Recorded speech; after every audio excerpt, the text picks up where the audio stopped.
next we'll have a look at trig identities, and when we talk about trig identities, we're talking about all the relationships that can be formed between the trig ratios, sine theta, cosine theta, and tan theta, and their reciprocal ratios. Now, for the purpose of this, you need to build up a bit of a toolbox of all the identities that you can remember. So with trig identities, we'll start with the basic ones that you'll be well known to you by now, no doubt, and that is from the right angle triangle, marking the angle theta, opposite, adjacent, hypotenuse. We have these straight away. Sine theta is opposite over hypotenuse. Cosine of theta is going to be adjacent over hypotenuse. And tan of theta is going to be opposite over adjacent. By inspecting these ratios and by looking at sine theta and cos theta and placing those two over each other, sine theta over cos theta will give me opposite over adjacent tan theta. So tan theta can also be written as sine theta over cosine theta. So there's our initial ratios, our initial trig identities. For each of these, of course, there's a reciprocal ratio. And so with sine theta, it'll be cosec theta. So cosec theta will equal 1 over sine theta. And always with these reciprocal ratio, it's a third letter that tells us what it's the reciprocal of. Cosec, S, sine. Sec theta, third letter is C, so it would be the reciprocal of cosine theta. Cotan theta, third letter is T, it'll be the reciprocal of tan theta. And because it's the reciprocal of tan theta, it must be the reciprocal of this relationship up here as well. So it must also be equal to cosine theta over sine theta. So they're the initial basic, I guess, trig identities that you will need to know for this course. The other ones, there's 3 other key ones that come from the unit circle that I want to look at as well. So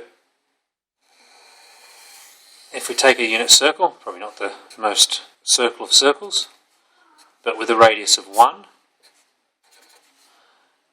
and if we take a point on the circle, and we'll call that point xy, which means that if we make a right angle triangle, we will go across x and up y to get to that point. So this side here is x, this side here is y. If we take this angle down here as being theta, then we can say the sine of theta is y over 1. In other words, sine of theta is equal to y. The cosine of theta is adjacent, or x over 1, and so the cosine of theta is equal to the x coordinate.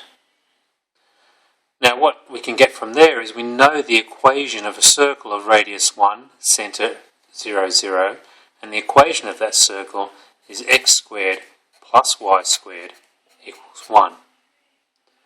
Using this and substituting in for y sine and substituting for x cos gives me x, or cos squared theta, plus sine squared theta equals 1.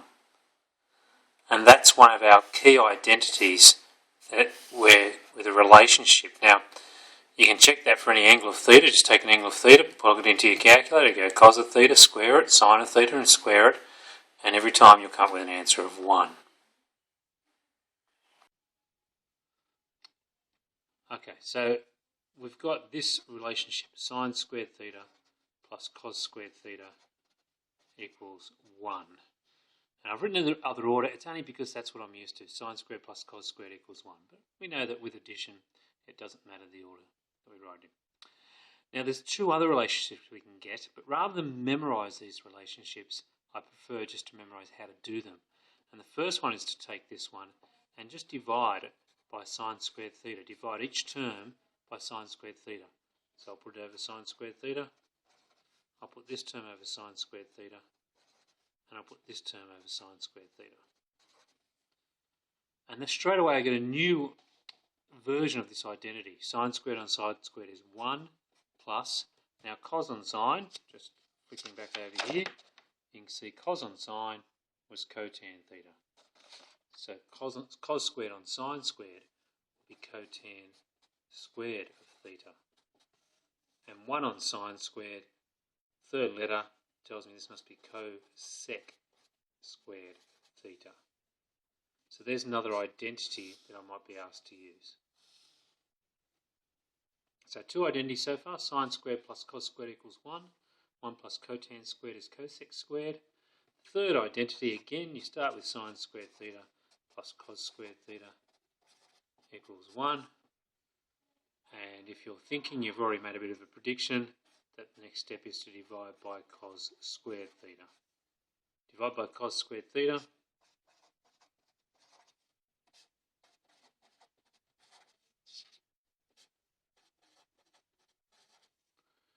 Sine squared on cos squared. Sine on cos is tan, so that's going to be tan squared theta. Cos squared on cos squared is 1. 1 over cos, third letter will have to be a c, so that would be sec squared theta. So there's my third identity. Okay. Just to complete my toolbox of trig identities, I come back and have a look at what we call the complementary angles, or the complementary ratios. Complementary identities, I think I'll call them. So complementary, when we're talking about complementary angles, theta, the complement of theta would be 90 minus theta. So I'm looking for the sine of 90 minus theta. Looking for the cosine of 90 minus theta. I'm looking for the tan of 90 minus theta. So I've got my right angle triangle, 90 degrees, theta. These two angles must be complements to add up to the other 90 degrees to make 180.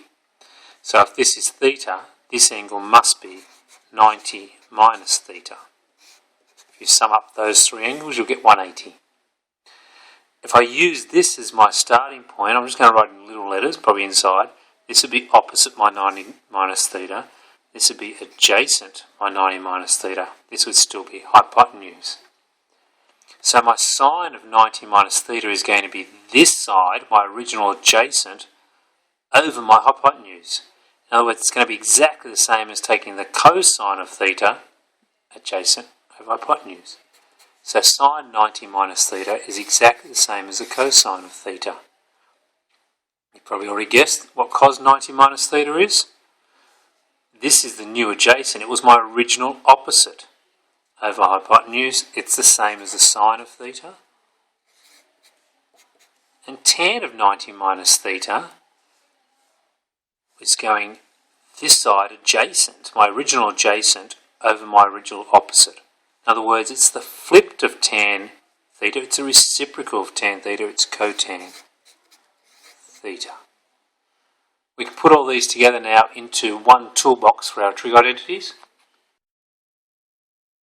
Okay, so that's just filling our trig identities toolbox.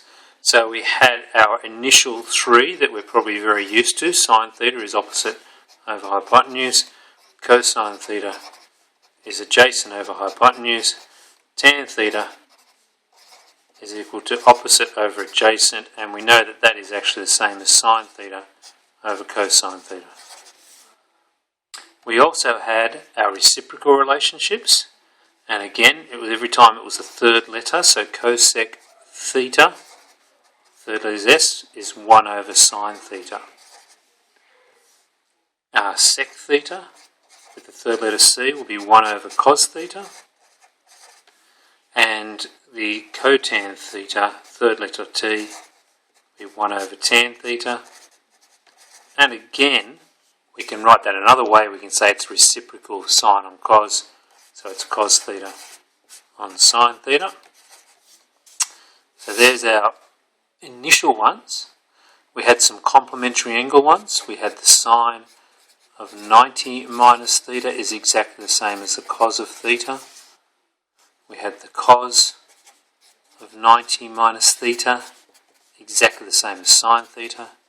We had the tan of 90 minus theta, which is cotan theta.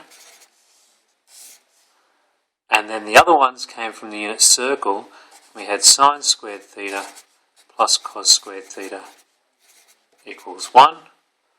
And initially I divided by sine squared theta to give me 1 plus cotan squared theta is equal to cosec squared theta, and then I also divide this by cosine squared to give me tan squared theta plus 1 is equal to sec squared theta.